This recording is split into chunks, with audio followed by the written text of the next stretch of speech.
Okay, I think I just discovered something when I was listening to myself. There's a distinction between there is simultaneously no definition of nothing, and yet nothing is its own definition.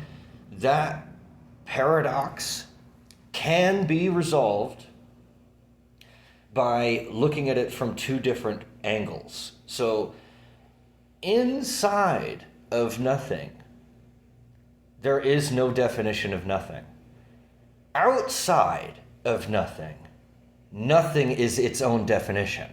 Do you see how that works? It depends on where you are. It depends on where you're standing. This is that inherent necessity for modal logic. You have to have modal logic to separate these paradoxes.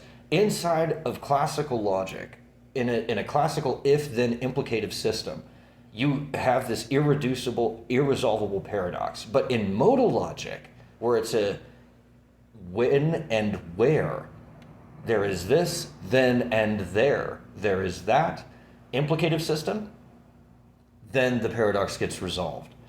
It can only be resolved by separating the angles from which we're approaching the thing that we're trying to describe. So when we separate ourselves from the thing that we're trying to describe, then we can finally say that nothing is its own definition.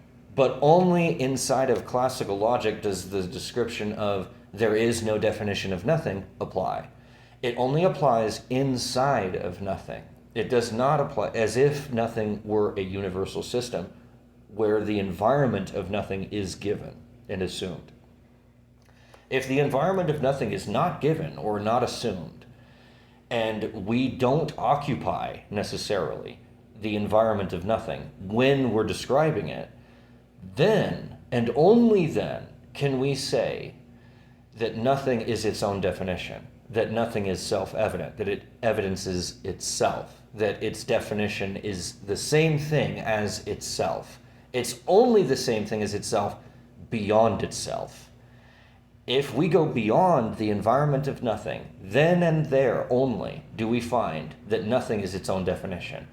But then when we revert back inside of nothing, then nothing has no definition because there isn't anything there to define and there isn't anything there to be defined.